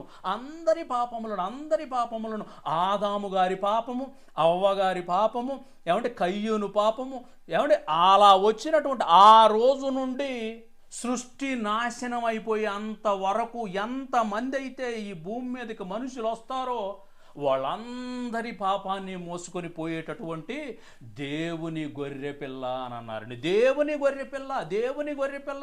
ఇదిగో ఒకనాడు అబ్రహాముతో దేవుడు మాట్లాడుతూ, నాయనా అబ్రహామా, నీవు ప్రేమించు, నీకు ఒక్కడై ఉన్నటువంటి నీ కుమారుడైన ఇస్సాకును నువ్వు ప్రేమించు, ఇస్సాకును నాకు బలిస్తావా అని అంటే, ఎందుకేనయ్యా, నువ్వే కదా నాకు ఇచ్చేసింది, నువ్వు ఇచ్చావు కనుక నీకు ఇచ్చేస్తాను దేవా అని అన్నాడండి. అయితే నువ్వు బెయేర్షెబాలో ఉన్నావు కదా, ఇప్పుడు నువ్వు బెయేర్షెబాలో ఉన్నటువంటి నువ్వు ఇక్కడొద్దు నాకు బలి, ఎక్కడికి కావాలయ్యా, నేనే ఒక స్థలం చెబుతాను, అక్కడికి వస్తావా అబ్రహామా? వస్తానయ్యా, ఎందుకు రాను, ఖచ్చితంగా వస్తానయ్యా. అయితే బయలుదేరు, ఎక్కడికి, ఇదిగో మోరియా అనేటటువంటి దేశంలోనికి వచ్చేసేయి అని అన్నాడండి. 2 రోజులు ప్రయాణం చేసి 3వ రోజుకి అక్కడ చేరుకున్నారండి. ఏమంటే డే అంతా ప్రయాణం, ఎక్కడో రాత్రి ఎక్కడో ఒకచోట పడుకుంటున్నారు. తన కుమారుని తీసుకొని, కొంతమంది పనివారిని తీసుకొని 2 రోజులు ప్రయాణం చేసి 3వ రోజుకి అక్కడ చేరుకున్నారండి. ఎక్కడికి? మొరియా పర్వతాల దగ్గర, మొరియా దేశానికి రానాడు. ఆ దేశం యొక్క విశిష్టత ఏంటి అని అంటే, అనేకమైనటువంటి లోయలు, అనేకమైనటువంటి కొండలు, అనేక పర్వతాలతో నిండున్నటువంటి ఆ దేశం అది. ఆ దేశం దగ్గరికి అక్కడికి రా అని అనగానే అక్కడికి వచ్చిన తర్వాత, అయ్యా ఇక్కడికి వచ్చేసాను, ఎక్కడికి, ఇదిగో నేను చూపించేటటువంటి ఒక పర్వతం, ఆ పర్వతం కనపడుతుందా, ఆ పర్వతం మీదకి ఎక్కువ పని వాళ్ళని ఆపేసేసాడండి. అక్కడికి ఎక్కారు. ఎక్కేటప్పుడు ఇస్సాకు అడిగినటువంటి సంగతి మీ అందరికీ తెలుసు. తండ్రి ఇదిగో కట్టెలు ఉన్నాయి, కత్తి ఉంది, గొర్రెపిల్ల లేదయ్యా. అబ్రహాము ప్రవచిస్తూ చెప్తున్నటువంటి మాట అండి, కుమారుడా, దేవుడే చూసుకుంటాడు ఆ గొర్రె పిల్లను, ఇదిగో ఒకనాడు ఇదిగో ఇజ్రాయేలీల యొక్క, ఏమంటే వాళ్ళ చరిత్రలో జరిగినటువంటి ప్రాయశ్చిత్త ధనాన 2 మేకలున్నాయే, ఆ మేకలలో ఒక మేక అనేది పాప పరిహారార్థం కోసం బలిగా అర్పించబడాలి, 2వ మేక పాపాలను మోసుకొని పోవాలి. ఇప్పుడు 2 మేకలకి మారుగా ఒక గొర్రె పిల్లను చూపిస్తూ ఉన్నారండి. అబ్రహాం గారు అంటున్నారు, ఇదిగో దేవుడే చూసుకుంటాడయ్యా, బలి కొరకు, దహన బలి కొరకు దేవుడే చూసుకుంటాడు. ఆ దేవుడు చూసుకున్న గొర్రె పిల్ల యేసుక్రీస్తు ప్రభుల వారు. ప్రియమైన దేవుని పిల్లలారా, యేసుక్రీస్తు ప్రభుల వారు అండి. ఇదిగో ఏ రోజైతే అక్కడికి ఎక్కారో, ఎక్కిన తర్వాత బలిపీఠాన్ని కట్టి, మొరియా పర్వతం మీద బలిపీఠాన్ని కట్టి, ఆ బలిపీఠం మీద ఇస్సాకును పడుకోబెట్టి, ఒక్కడై ఉన్నటువంటి నీ కుమారుడు అన్నటువంటి ఇస్సాకును పడుకోబెట్టి, బలి ఎప్పుడైతే ఇవ్వడానికి సిద్ధపడ్డాడో దేవుడు ఆ బలిని ఆపేశాడు. వద్దయ్యా అబ్రహాము, నరబలిని కోరేవాడిని కాను నేను, నరబలిని కోరేవాడిని కాను నేను, ఈ జంతువుల బలి కోరేవాడిని కాను నేను. నీ కుమారుని బలి తీసుకుంటే నాకేం వచ్చిద్ది అయ్యా, నాకేం వచ్చిద్ది? ఈ ఎవరికి కూడా లాభం అనేది లేదయ్యా. కానీ నా కుమారుణ్ణి ఇవ్వటానికి సిద్ధంగా ఉన్నాను నేను. అబ్బా, ఎంత గొప్ప తండ్రి అండి ఆయన. ఏమండి, ఎంత గొప్ప తండ్రి అండి. పాపాత్ములైనటువంటి పైగా భూమి మీద మనం ఎలాంటి వాళ్ళం చెప్పండి? ఎంత దుర్మార్గులం, ఎంత వ్యభిచారులం, ఎంత దొంగలం, ఎంత ఏమంటే మన మైండ్ ఎవడికవడికి అర్థం కావట్లేదు. కానీ లోపల ఎన్ని క్రిమినల్ ఆలోచనలు ఉన్నాయండి. ఇలాంటి క్రిమినల్స్ కోసమా ఆ పరిశుద్ధుడిని ఇక్కడికి ఈ లోకానికి పంపించాడు ఆయన? ఆ పరిశుద్ధుడిని ఈ లోకానికి మనలాంటి క్రిమినల్స్ కోసం పంపించాడు అని అంటే ఆయనకి నిజంగా హ్యాట్స్ ఆఫ్ అండి. అలాంటి క్రిమినల్స్ అయిన మన కోసం ఆయన ప్రాణం పెట్టడానికి వచ్చేసాడు అని అంటే ఆయన ఇంకెంత గొప్పవాడై ఉండాలి ప్రియమైన దేవుని పిల్లలారా, ఇంకెంత గొప్పవాడై ఉండాలండి. ఇదిగో ఆ రోజు ఉన్నటువంటి మొరియా పర్వతాల మీద బలిని ఆపి, నైనా ఇదే స్థలంలో ఎక్కడైతే ఇస్సాకు బలి ఆగిందో, ఎక్కడైతే నువ్వు బలిపీఠం కట్టావో, ఏ పర్వతం మీదనైతే నువ్వు బలిపీఠం కట్టావో అదే పర్వతం మీదకి ఒక బలిని అర్పించబోతూ ఉన్నాను, ఒక బలి జరగబోతూ ఉంది. ఈ బలి ఇంతకుముందు జరిగినటువంటి బలులు లాంటిది కాదు ఇది, ఇంతకుముందు జరిగినటువంటి బలులు కాదు ఇది. ఇదిగో ఆ బలులలో జంతువుల రక్తం చిందించబడుతుంది, ఈ బలిలోని ఒక పరిశుద్ధుని రక్తం చిందించబడబోతూ ఉంది. ఆ పరిశుద్ధుడే ఇదిగో నా అద్వితీయ కుమారుడు, ఈ లోక రక్షకుడైనటువంటి యేసుక్రీస్తు స్వామి. ఆ యేసుక్రీస్తు ప్రభుల వారు ఆ మొరియా దేశమే అనతి కాలంలో యెరూషలేముగా మార్చబడింది. యెరూషలేములో ఎన్నో పర్వతాలు, ఆ పర్వతాలలోని ఆ కొండలలోని ఏమంటే కల్వరి అనేటటువంటి కొండ, ఆ కొండ మీదనే ఒకప్పుడు ఇస్సాకు యొక్క బలి పీఠం అనేది కట్టబడింది. యేసుక్రీస్తు ప్రభుల వారు బలైపోయారు ప్రియమైన దేవుని పిల్లల. నీ కోసం నా కోసం ఏమండి ఆయన రక్తాన్ని చిందించి సిలువలోని బలియాగంగా ఆయనే ఒక ప్రధాన యాజకుడిగా మారాడు, ఆయనే ఒక బలి పశువుగా మారాడు. ఏమండి ఆయనే మనందరినీ కూడా పరలోకానికి తీసుకువెళ్ళటం కోసం ఒక మార్గంగా ఆయన సిద్ధపడ్డారు ప్రియమైన దేవుని పిల్లల. ఏమంటే మీ అందరికీ తెలిసినటువంటి సంగతి అండి. ఏమంటే ఆ పర్వతాల మీద రోమన్ చక్రవర్తులు ఎంతమందినో చంపేసేశారు, రోమన్ చక్రవర్తులు ఎంతమందినో చంపేసేశారు. ఎంతమందిని చంపేశారు అని అంటే ఏమంటే వాళ్ళలో చంపినప్పుడు వీళ్ళకు ఒక టైం ఉండేదండి, ఒక టైం ఉండేది. నన్ను గనక ఇప్పుడు శిల వేశారనుకోండి అమ్మా, అరిచేతుల్లో శిలలు కొట్టి, కాళ్ళలో గనక శిలలు కొట్టి, మొండ్ల కిరీటం పెట్టి నన్ను గనక ఇప్పుడు నన్ను కొట్టేశారనుకోండి, నేను చచ్చిపోవడానికి మినిమం టైము 3 నుంచి 8 రోజులు పట్టిద్దండి. ఎన్ని రోజులు టైం పట్టిద్ది? 3 నుంచి 8 రోజులు టైం పట్టిద్ది నేను చావాలంటే, కొద్దిగా ఆరోగ్యంగా ఉన్నాను కాబట్టి. అనారోగ్యంగా ఉన్నవాడైతే 3 రోజుల్లో చచ్చిపోతాడు. కొంచెం ఇంకా బాగా ఆరోగ్యంగా ఉంటే 4 రోజులు, 5 రోజులు, లేకపోతే మ్యాక్సిమం 8 రోజుల వరకు ఉంటుంటారు. ఈ లోకం ఎండిపోతూ ఉంటుంటారు, ఎండకి రాత్రి ఏమంటే పక్షులు వచ్చేస్తూ ఉంటాయి, పొడుచుకుంటాడు, కానీ ఊపిరిపోదు. యేసుక్రీస్తు ప్రభువుల వారిని ఉదయం 9 గంటలకు సిలువెక్కించారండి. ఏమంటే మార్కు సువార్త 15వ అధ్యాయం 25లో ఉంటుంది. ఆయన సిలువ వేసినప్పుడు పగలు 9 గంటల ఆయను అని ఉంది, 9 గంటల ఆయను. సాయంకాలం 3 గంటలకల్లా సమాప్తమైపోయింది. నాయనా ఇదిగో నువ్వు ఏ బలినైతే నువ్వు ఈ ప్రజల పాపం కోసం నన్ను సిద్ధపరిచావో సమాప్తం అయిపోయింది. నా రక్తం ప్రతి అణువు, ప్రతి బొట్టు కార్చేశాను నాయనా, ప్రతి బొట్టు కార్చేశాను, చివరి రక్తపు బిందువు కూడా కార్చేశాను. ఇంకా నేను ప్రాణంతో ఉండాల్సిన అవసరం లేదు, ప్రాణం పెట్టేస్తున్నాను. 3 గంటలకి చెప్పి మరి నా ఆత్మను నీ చేతికి అప్పజెపుతున్నాను అని చెప్పి మరి ఆయన ప్రాణాన్ని పెట్టడం జరిగింది ప్రియమైన వారిలో. ఈ సంగతి పిలాతుకి చెప్పారండి. అయ్యా పొద్దున మనం సిలువేశాం కదా, సిలువేసినటువంటి ఆయన 3 గంటలకు చచ్చిపోయింది అయ్యా అనగానే షాక్ అయిపోయాడండి పిలాతు. అంత త్వరగా చనిపోయాడా? ఏంటి అంత త్వరగా చనిపోయాడు? అసలు ఇంతవరకు మనం చేసినటువంటి సిలువ మరణాల్లో ఏ ఒక్కరూ కూడా ఇంత త్వరగా మరణించలేదే. కనీసం 2 రోజులు, 3 రోజులు, 4 రోజులు పడుతూ ఉంది. ఈయన కేవలం 6 గంటలలో ఎలా చనిపోయాడు? అయ్యా గట్టిగా కేకేశాడయ్యా, అక్కడ భూకంపాలు వచ్చేసినాయి అని చెప్పేసి వాళ్ళు చెప్తూ ఆశ్చర్యపోయాడండి పిలాతు, ఆశ్చర్యపోయాడు. ఇంతకు ముందు ఎప్పుడు ఇలాంటి మరణం జరగలేదే, ఇంతకుముందు ఎప్పుడూ కూడా ఎలాంటి అసాధారణమైనటువంటి మరణం, ఒక మాట చెప్పి ప్రాణాన్ని అప్పగించడం ఎప్పుడు జరగలేదే అని ఆశ్చర్యపోయాడండి. ఏమండి ఆ కొండల మీద ఎంతమంది శిలువ మరణాలు జరిగినా కూడా దేవాలయంలో తెరకు ఎలాంటి ప్రమాదం జరగలేదు. కానీ పరిశుద్ధుడైనటువంటి యేసు క్రీస్తు ప్రభువులు వారు బిగ్గరగా కేక వేసి తన ప్రాణాన్ని పెట్టిన మరుక్షణం దేవాలయంలో ఉన్నటువంటి తెర నిలువుగా రెండుగా చినిగిపోయిందండి.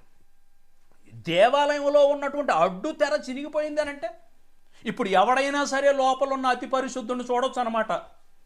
లోపల ఉన్నటువంటి దేవుణ్ణి ఎవరైనా సమీపించవచ్చు అనమాట. ఏమంటే ఒకనాడు అతి పరిశుద్ధ స్థలానికి మధ్యనున్నటువంటి తెర అడ్డుగా ఉంటే అడ్డు తెరను తన బలి ద్వారా దాన్ని తీసివేసి అందరూ కూడా ఇప్పుడు ఆయన సన్నిధికి రావచ్చు. ఎలా రావచ్చు? మీకు విశ్వాసం ఉంటే మాత్రమే, మీకు విశ్వాసం ద్వారా మాత్రమే ఇది. ఏమంటే ఒక ఆయన, మీకు కూడా చాలాసార్లు వినుంటారండి, ఆయన ఎక్కడో ఆయన సిలువలోని ఆ కల్వరి కొండలోనేమో ఆయన రక్తం కార్చాడంట. ఆ రక్తం కార్చిందేమో 2000 సంవత్సరాల తర్వాత ఈరోజు ఇండియాలో ఉన్నటువంటి ఈడీ పాపాన్ని కడుగుతుందంట అని వెటకారంగా మాట్లాడుతున్నాడు. ఒరే దరిద్రుడా, ఇది ఆత్మానుసారమైనటువంటి సంగతులు. ఇవి ఆత్మ సంగతులు అర్థం కావాలి అంటే నీలో పరిశుద్ధాత్ముడు ఉండాలి. సాతానుడు నిన్ను ఎత్తి మీద కూర్చొని నిన్ను నరకానికి ఆల్రెడీ ఊపడానికి సిద్ధపడి ఉంటే నీకేమర్థమైతే చెప్పు. నీకు అర్థం కావు ఇవి, అర్థం కావాలి అని అంటే ముందు విశ్వసించాలి అంటే ఆయన ఏంటో నీకు అర్థం కావాలి, ఆయన ఎంత పరిశుద్ధుడో నీకు అర్థం కావాలి. అయినా నీ పాపం కోసం ఆయన ప్రాణం పెడితే ఆ ప్రాణం పెట్టినటువంటి ఆ సంగతి కూడా నీకు అర్థం కాకుండా నీ మనోనేత్రాలను పొడిచి నిన్ను నరకానికి మరి అంచున కూర్చోబెట్టినటువంటి అపవాదితో చేతులు కలిపితే నీకేమర్థమైతే చెప్పు.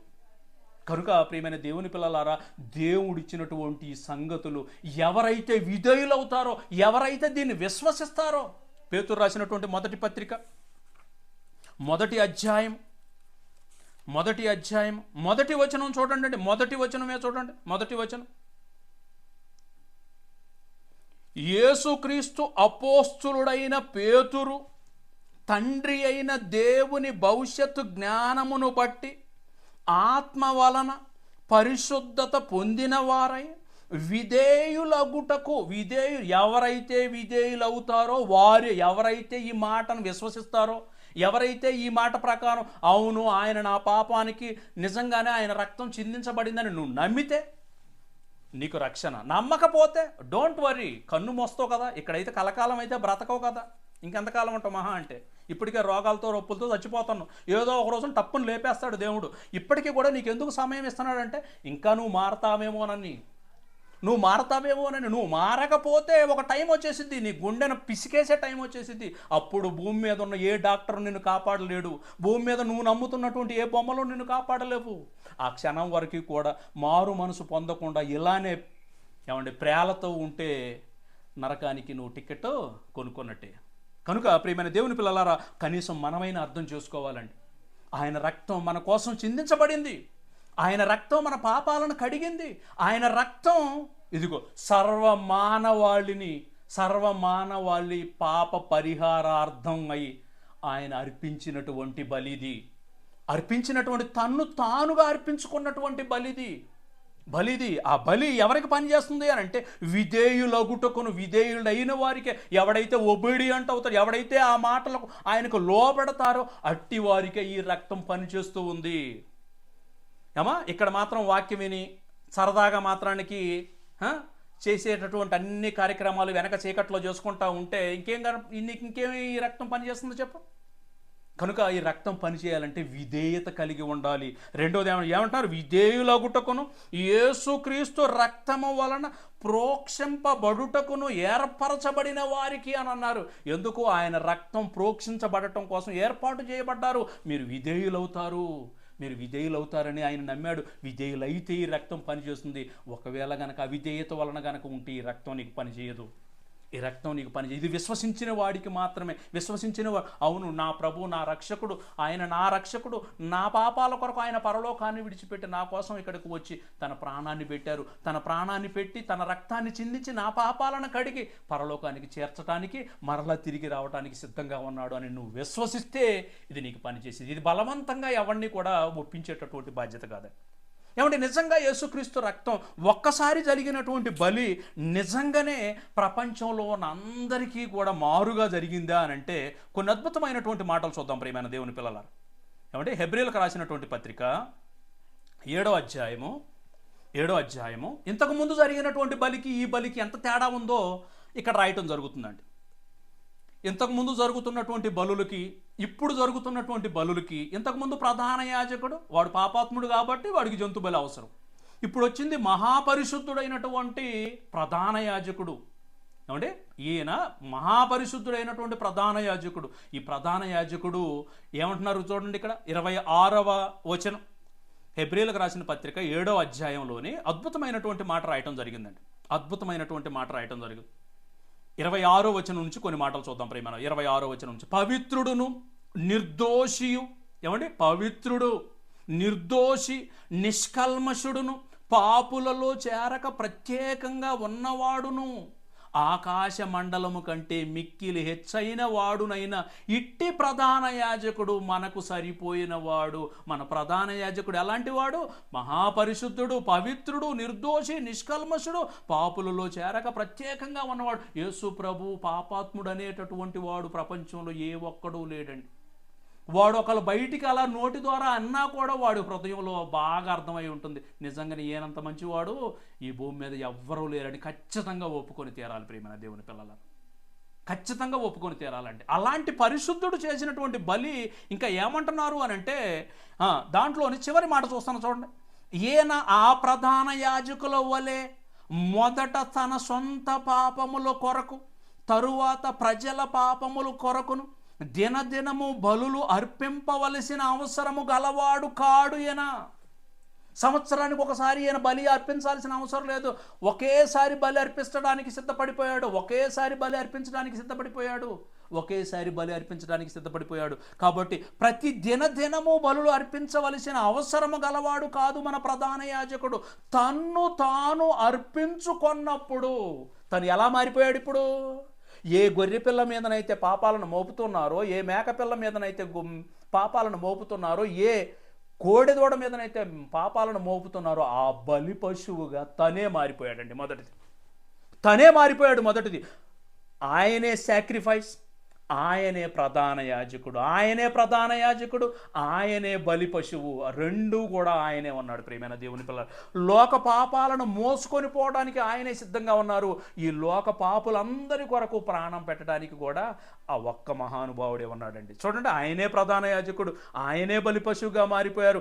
ఆయనే గొర్రెపిల్ల. ఇంతకుముందు లోక పాపాలను మోసుకొని పోవడానికి అజాజేలు అనేటటువంటి ఒక మేకపిల్లను చేశారు చూసారా? ఈ లోక పాపాలను మోసుకొని పోవడానికి కూడా ఈయనే సిద్ధపడిపోతున్నారండి. చూసారా ఎంత చక్కగా చెబుతున్నారు? ఏమంటే ఇంకా కొన్ని మాటలు చూద్దాం. ఆయన ఏం చేశారంటే తన్ను తాను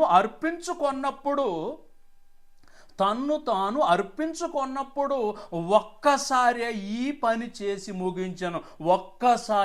ఒక్కసారి అంత పరిశుద్ధమైనటువంటి రక్తం అది. ఈ పరిశుద్ధమైనటువంటి రక్తం ఒక్కసారి చిందించబడితే ఈ రక్తం అనేది ప్రపంచంలో ఉన్నటువంటి అందరికీ మారుగా కూడా పాప క్షమాపణ నిమిత్తము చిందించబడినటువంటి రక్తం ఇది. హెబ్రీలకు రాసినటువంటి పత్రిక 9వ అధ్యాయం కొన్ని మాటలు చెప్పి ముగిస్తానమ్మా. 9వ అధ్యాయం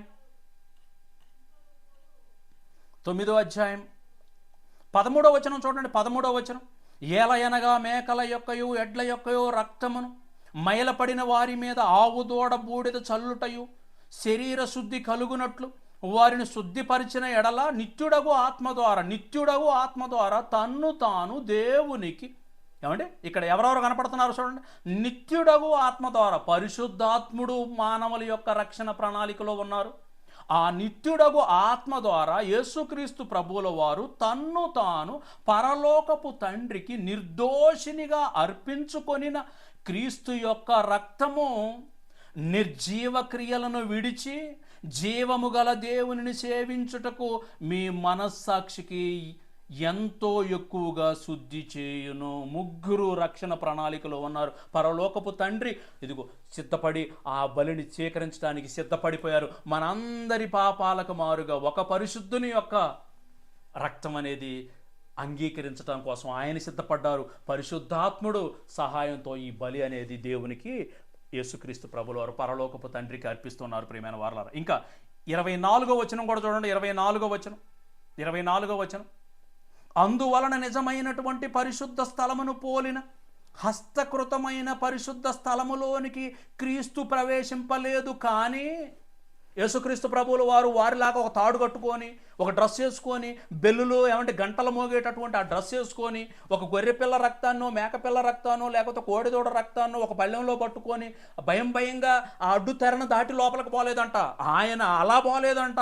ఆ పరిశుద్ధ నిబంధన మందసం ఉన్నటువంటి దేవుని సన్నిధి ఉన్నటువంటి అక్కడికి పోలేదంట. ఆయన తన రక్తాన్ని చిందించడం వల్ల ఆయన ఎక్కడికి వెళ్ళిపోయారు అని అంటే, ఇప్పుడు మన కొరకు దేవుని సముఖమందు కనబడుటకు పరలోకమందే ప్రవేశించను. అంటే ప్రత్యక్ష గుడారంలో అతి పరిశుద్ధ స్థలం దేనికి సూచనగా ఉంది? పరలోకానికి సూచనగా ఉంది. అక్కడున్నటువంటి ప్రధాన యాజకుడు ఎవరికి సూచనగా ఉన్నాడు?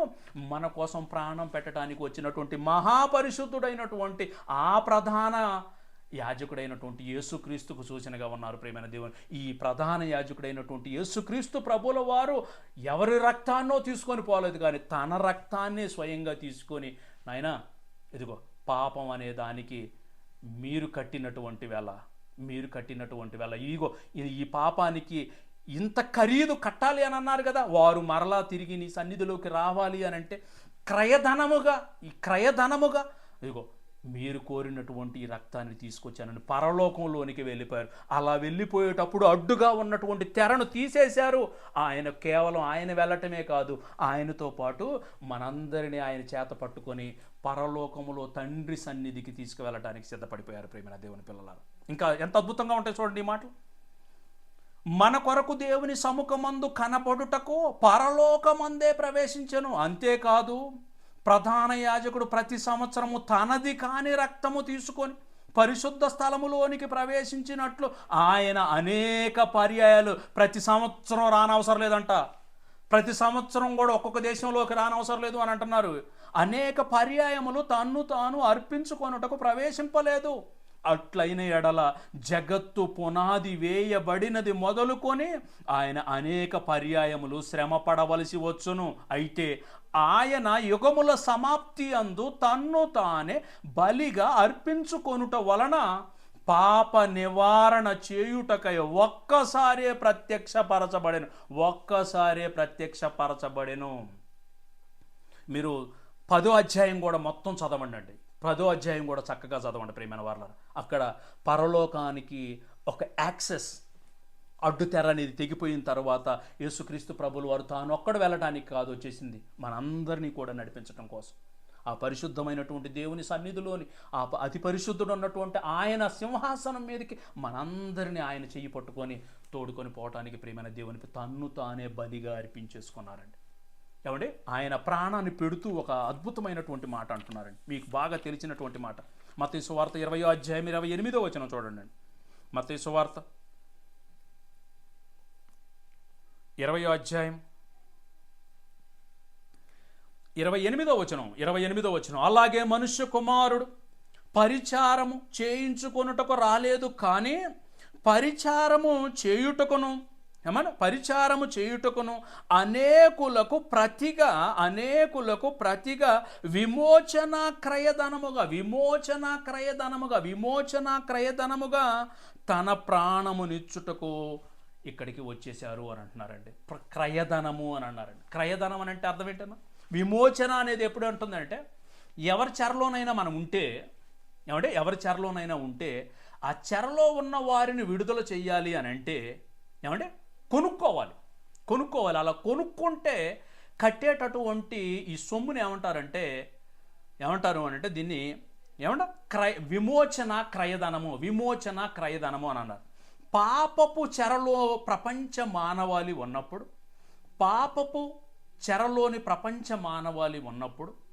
ఆ పాపం యొక్క విలువ ఈ పరిశుద్ధుడి రక్తం. ప్రియమైన దేవుని పిల్లల, దేవుని కోర్టులో ఇది సాతానుడు అడిగితే ఇవ్వటం లేదు, వాడు బచ్చాగాడు, వాడి గురించి మనం చెప్పాల్సిన అవసరం లేదు.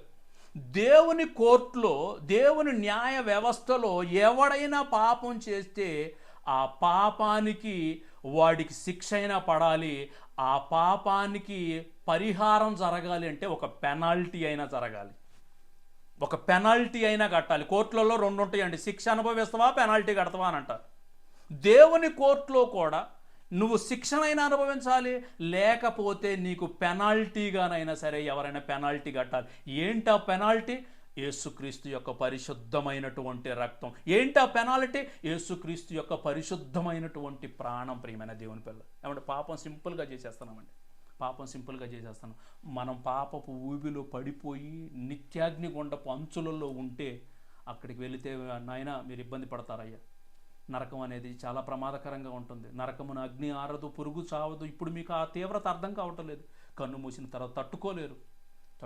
మీ కొరకు ఇదిగో ప్రాణం పెట్టడానికి సిద్ధంగా ఉన్నానని ఈ లోకానికి వచ్చి తన ప్రాణాన్ని పెట్టి మనల్ని తిరిగి ఆ లోకంలోకి తీసుకువెళ్ళటం కోసం తన ప్రాణాన్ని పెట్టి ఎవరైనా పెడతారండి చెప్పండి? నీ తల్లి నీ కోసం ప్రాణం పెట్టిద్దా? నీ భార్య నీ కోసం ప్రాణం పెట్టిద్దా? నీ తోపుట్టులు నీ కోసం ప్రాణం పెడతారా? ఎవరు కూడా ప్రాణం పెట్టరండి. పెడతామని అంటారు కానీ ఎవరు పెట్టరు. ప్రియమైన దేవుని పిల్లల, అలా ప్రాణం పెట్టాడు అని అంటే ప్రాణం పెట్టి కొనుక్కున్నాడంటమ్మ మనల్ని. ప్రాణం పెట్టి కొనుక్కున్నాడంట అండి. అలా కొనుక్కుంటే ఏమంటే గతంలోని ఈ ప్రపంచంలోని మనుషులను కొనుక్కునే అలవాటు ఉందండి. కొనుక్కున్నటువంటి వ్యక్తి ఏమో యజమానుడైపోతాడు, కొనబడినటువంటి వ్యక్తి ఏమో దాసుడైపోతాడు. యోసేపుని అమ్మేసేసారు అన్నలు, ఐగుప్తీలకు అమ్మేసేసారు. పోతీఫర్ అని ఆయన కొనుక్కున్నాడు. ఎవరు ఓనరో ఇతనికి? పోతీఫర్ ఏం చెబితే అది చేయాల్సిందే. పోతీఫర్ భార్య ఏం చెబితే అది చేయాల్సిందే. కానీ మనోడికి నచ్చలేదు, పారిపోయాడు అక్కడి నుంచి. వ్యభిచారం చేయమని ఆమె అడుగుతూ ఉంటుంటే నచ్చక పారిపోయాడు. అలా ఎదిరించినందుకు తీసుకుపోయి జైల్లో పడేసేసారండి. అబ్రహాం గారు కూడా హాగర్ గారిని కొనుక్కున్నారు. దాసి ఆమె దాసి కొనుక్కున్నారు. కొనుక్కున్నటువంటి ఆమెకు తన మీద ఎలాంటి అధికారం ఉండదు. తన యజమానురాలు ఏం చెప్పినా, తన యజమానుడు ఏం చెప్పినా కూడా వినాలి. ఆగరేట్రా అమ్మగారు చెప్పండి, మా ఆయనకి నాకు పిల్లలు పుట్టడం లేదు, మా ఆయనతో పడుకొని నాకు పిల్లలను కనివు అని అనగానే, అమ్మా ఆయన వయసు ఎంత, నా వయసు ఎంత, నాకు తండ్రి లాంటి వారు అని చెప్పడానికి వెనకాడిందండి. ఎందుకనంటే ఆమె దాసి. ప్రియమైన దేవుని పిల్లలు, ఆమె దాసి అండి. ఎలాంటి అధికారం వాళ్ళకి లేదు. సర్వ హక్కులు ఎవరికి ఉంటాయి అని అంటే యజమానుడికే ఉంటాయి. ఈరోజు ఆయన రక్తం ద్వారా కడగబడినటువంటి నీకు నాకు మనందరి యజమానుడు ఎవరు? మనల్ని తన రక్తం ద్వారా కొనుక్కున్నటువంటి యేసుక్రీస్తు ప్రభుల వారండి. యేసుక్రీస్తు ప్రభుల వారు మన యజమానుడు. సర్వ హక్కులు ఆయనకే ఉంటాయి. ఈ సంగతి పౌలుకు బాగా అర్థమైందండి. పౌలు గారికి సంగతి బాగా అర్థమైపోయింది. ఓహో, ఈ యజమానుడు చాలా డిఫరెంట్గా ఉన్నారే, అందరూ కూడా తన సేవ చేయించుకోవటం కోసం, తన అవసరాల కోసం కొనుక్కుంటే ఈ యజమానుడు నన్ను ఆయన సింహాసనం మీద కూర్చోబెట్టడం కోసం, ఈ పాపంలో నేను చచ్చిపోకుండా ఉండటం కోసం ఈ యజమానుడు ఎంత గొప్పవాడు. తన రక్తాన్ని ఇచ్చి నన్ను విడుదల చేశాడా, నన్ను విమోచించాడా, ఈ పాపం నుంచి నన్ను విమోచించాడా. నా యజమానుడు ఎంత గొప్పవాడయ్యా, ఎంత గొప్పవాడు. విలువ పెట్టి కొనబడిన వారు మీరు అని అన్నారండి. క్రయధనము, విలువ పెట్టి కొనబడిన వారు మీరు మీ సొత్తు కారు. ఎవరి సొత్తు? ఆయన కొనుక్కున్నాడు. సర్వ హక్కులు ఆయనవే. యజమానుడు ఆయన. ఈ సంగతిని గ్రహించినటువంటి పౌలు, ఇదిగో నేను శరీరం మూలంగా బ్రతికినా పర్వాలేదు, సచ్చినా పర్వాలేదు, నా బ్రతుకు అయినా సరే, చావైనా సరే, ఏదైనా సరే నా ప్రభువు కోసమే బ్రతుకుతాను. ఎందుకంటే నా మీద నాకు అధికారం లేదు. నన్ను కొనుక్కున్నాడు ఆయన నన్ను కొనుక్కున్నాడు. నా యజమానుడు ఆయన. నేను ఆయన ఏం చేయమంటే అది చేయాలి. జైల్లో ఉండమంటే జైల్లో ఉండాలి. వాక్యం ప్రకటించమంటే వాక్యం ప్రకటించాలి. నేను శరీరానుసారంగా ఏదో నా ఇష్టానుసారంగా ఆలోచించుకోవడానికి లేదు. ఎప్పుడు నా యజమానుడు కోసమే ఆలోచించాలి. నా యజమానుడు నన్ను కొనుక్కున్నారు. అమ్మ, నిజంగా మనం ప్రభువుని అంగీకరించామమ్మా. ప్రభువుని నిజంగా రక్షకుడిగా అంగీకరించాం. క్రయధనముగా తన ప్రాణాన్ని పెట్టినటువంటి మహానుభావుడిని మనం నిజంగా యజమానుడిగా చూస్తున్నామా? ఏమంటే మనమే ఆయన మీద యజమానుడిగా బ్రతుకుతున్న రోజులండి ఇవి. నాకు ఎందుకు ఇవ్వవు, అది నాకు ఎందుకు ఇది ఇవ్వు అనుకుంటూ దేవుడి మీదే పెత్తనం చలాయించేటటువంటి రోజుల్లోకి వచ్చేసామండి. ఎలా బ్రతుకుతున్నామో ఆలోచించుకోవాలి ప్రియమైన దేవుని పిల్లలారా. ఎలా బ్రతుకుతున్నామో ఆలోచించుకోవాలంటే యేసుక్రీస్తు తన రక్తాన్ని ఇచ్చి క్రయధనముగా మనల్ని కొనుక్కున్నాడు. దేవుని కోర్టులో కొనుక్కున్నారని మనల్ని కొనుక్కున్నాడు. మన యజమానుడు ఆయన. ప్రియమైన దేవుని పిల్లలు, ఇంకా పాపం అనేటటువంటి ఆ కాడి కిందకి ఇంకా మరలా వెళుతున్నావా? ఇదిగో నీ ఆయుష్కాలం చిన్నదే అన్న సంగతి ఏ క్షణాన కన్నుమొస్తావో నీకు తెలియదు కదా, ఏ క్షణాన కన్నుమొస్తావో తెలియదు కదా. ఒకవేళ కనుక పొరపాటున పాపంలో ఉన్నప్పుడు కనుక నీ ఆయుష్ తీరిపోతే నరకానికి వెళ్ళిపోతావు కదమ్మా. ఆయన రక్తాన్ని కడుక్కొని, ఆయన రక్తాన్ని ఇప్పటి వరకు కూడా సంపూర్ణంగా వాడుకొని, పాపాలను కడుక్కొని, ఆయన యందు పరిశుద్ధమైనటువంటి జీవితాన్ని కొనసాగించేటటువంటి మనలో ఇంకా ఎందుకు అలాంటి తప్పుడు ఆలోచనలు చెప్పండి. మంచి నిర్ణయం తీసుకోవాలమ్మా మనం, మంచి నిర్ణయం తీసుకో. అల్పకాలం, ఎప్పుడు చచ్చిపోతామో తెలియదు, ఏ క్షణాన మరణిస్తామో తెలియదు. ఎప్పుడు మరణించినా కూడా ఇదిగో యజమానుడు బలా మంచి దాసుడా అనేటటువంటి ఆ మాట ఆయన దగ్గర వినాలమ్మా. అలా బ్రతుకుదండి. దేవుడు ఉన్నటువంటి మహాలోకానికి చేరుకుందండి. కళ్ళు మూసుకోండి, ప్రార్థన చేసుకుందాం. ప్రేమ కలిగినటువంటి మా గొప్ప తండ్రి, మహోన్నతుడ, సర్వోన్నతుడ, మీ మహా గొప్ప ప్రణాళిక కొరకు తండ్రి మీకు ఎనలేని స్తుతులు, స్తోత్రాలు నాయన. పాపంలో మగ్గిపోయినటువంటి మమ్మల్ని తండ్రి మీరు ఎంత ప్రేమిస్తే తండ్రి మీ కుమారుణ్ణి బలిగా ఇవ్వటానికి మీరు సిద్ధపడ్డారు తండ్రి.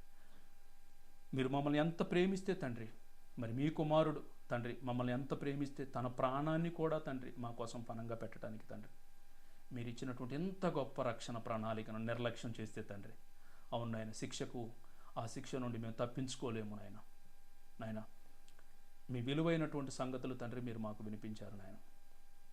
కేవలం విని మర్చిపోయి మమ్మల్ని మేము మోసపుచ్చుకొని తండ్రి నిత్యాగ్నిగుండంలోకి జారిపోకుండా తండ్రి మీ కుమారుడు పెట్టినటువంటి ప్రాణం యొక్క విలువ తండ్రి, ఆ రక్తం యొక్క పరిశుద్ధత ఏంటో తెలుసుకొని తండ్రి మేము ఇంకనూ కూడా తండ్రి భయం కలిగి, భక్తి కలిగి మీ అందు తండ్రి ఇంకా శ్రద్ధగాను తండ్రి, నెమ్మదిగాను, యథార్థంగాను బ్రతికేటటువంటి భాగ్యం తండ్రి మీ బిడ్డలైనటువంటి మాకు దయచేయండి నాయన.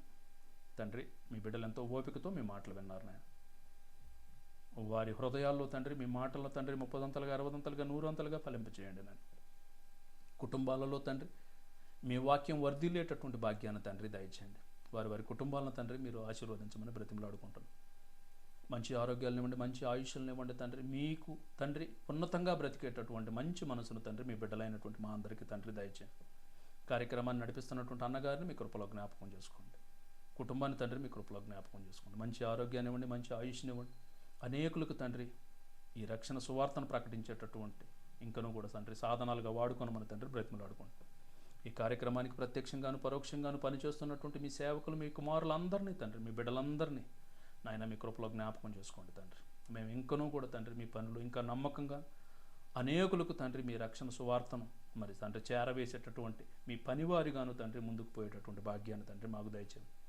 మీ దయ ఉంటే, మీ కృప ఉంటే, మీ కుమారుడు రాకడ ఆలస్యం అయితే మేము మరలా కలుసుకొని తండ్రి మీ ఉన్నతమైనటువంటి విలువలు తండ్రి, మీ ఉన్నతమైనటువంటి మాటలను, మీ మనసును తెలుసుకునేటటువంటి భాగ్యాన్ని తండ్రి మాకు దయచేయమని మమ్మల్ని అందరినీ మీ చేతులకు అప్పచెప్పుకుంటాం. యేసుక్రీస్తు ప్రభుల వారి అతి పరిశుద్ధ నామమున ఈ ప్రార్థన అడిగి వేడుకుంటున్నాం మా గొప్ప తండ్రి. ఆమెన్.